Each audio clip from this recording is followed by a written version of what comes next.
तो चलिए शुरू करते हैं। पढ़ाई लिखाई में ध्यान लगाओ, IAS बनो और देश को संभालो। नमस्कार मित्रांनो, तर आज आपण बघणार आहोत physics unit 1 laser and optical fibre most important question. आता बघा, फर्स्ट इम्पॉर्टंट क्वेश्चन येतो CO2 लेझरवर आहे. याच्यात डायग्राम काढायला लावतात. कन्स्ट्रक्शन अँड वर्किंग हा मोस्ट इम्पॉर्टंट क्वेश्चन आहे. हा रिपीटेडच होत असतो, खूप वेळा येतो म्हणजे येतोच.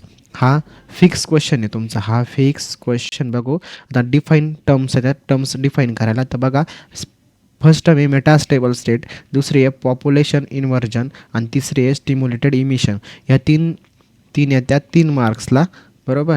या 3 मार्क्सला. तर तुम्ही ह्या डेफिनेशन करून ठेवा. त्यात ही जी स्टिम्युलेटेड इमिशन हे विचारलंच जातं, बरोबर. आता त्यानंतर बघा, तिसरा प्रश्न आहे आपला, what is attenuation in optical fibre, discuss in brief the various internal and external factor responsible for attenuation. आता ॲटोनेशन ऑप्टिकल फायबरमध्ये काय आहे आणि त्यावर व्हेरियस इंटरनल आणि एक्सटर्नल फॅक्टर रिस्पॉन्सिबल कशा ॲटोनेशनसाठी काय आहे, तर ते सांगायचं आहे. त्यानंतर बघा लेझर. आता त्याच्यात मोस्ट इम्पॉर्टंट म्हणजे काय, लेझर. लेझर म्हणजे काय, त्याचा फुल फॉर्म आणि त्याचे डेफिनेशन, त्यानंतर त्याच्यावर कॅरेक्टरिस्टिक्स. हा पण क्वेश्चन येतो म्हणजे येतो. आता एक CO2 लेझरवर येतो. त्याच्यानंतर हा पण एक फिक्स क्वेश्चन आहे. बघा, मी तुम्हाला फिक्स क्वेश्चन सांगतो आहे, तुम्ही हे करून ठेवा. आता त्यानंतर बघा, स्टेप इंडेक्स आणि ग्रेडेड इंडेक्स. आता हा जो क्वेश्चन आहे तो हा 2024च्या पेपरला आला होता फर्स्ट याला. त्याच्यानंतर म्हणजे रेग्युलरला आणि बॅकलॉगला पण आला होता हा क्वेश्चन. हा खूप इम्पॉर्टंट क्वेश्चन आहे.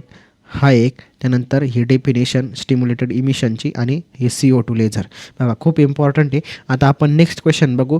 आता मी तुम्हाला ह्या पेजवरचे किती क्वेश्चन दिले, 5 क्वेश्चन दिले, फक्त 5. आता पुढचे, आता बघा, या युनिटमध्ये विचारण्यासारखं काहीच नाही. आता हे पण बघा, हा पण CO2 लेझरवरचे. आता त्याचा हा प्रश्न विचारायची पद्धत बघा कशी आहे.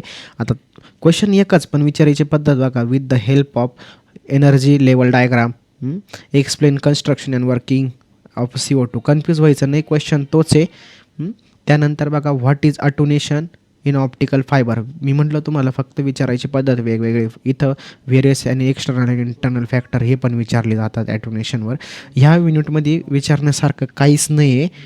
त्याच्यानंतर बघा, 3 नंबरचं, state the characteristics of laser, explain any one of them.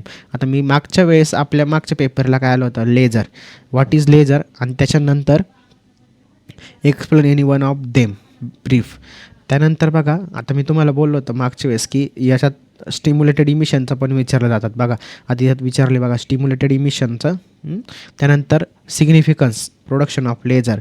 बघ, हे खूप इम्पॉर्टंट क्वेश्चन. हे जर मी तुम्हाला किती दिले, मागचे 5 आणि हे आत्ताचे म्हणजे 9 क्वेश्चन, बरोबर. आता 9 क्वेश्चन होतं बरं का न्यूमेरिकल, आणि त्यात एकच फॉर्म्युला आहे. मी ते ऑलरेडी यूट्यूबवर पोस्ट केलेलं आहे बघा. आता हे 10 क्वेश्चन जर केले तुमचे, यात 101% मार्क्स कन्फर्म होतील. आता 12 मार्क्स फिक्स तुमचे या युनिटचे. बघा, खूप इम्पॉर्टंट आहे आणि हेच क्वेश्चन करा. हे फिक्स क्वेश्चन आहे, नाही पडले तर गॅरंटी देतो 100% पडणार म्हणजे पडणार, 100% पडणार. तुम्ही हे क्वेश्चन करा. व्हिडिओ आवडला असेल तर व्हिडिओ लाईक करा आणि चॅनलला सबस्क्राईब करा. तुम्हाला एक्झामसाठी बेस्ट ऑफ लक. थँक्यू.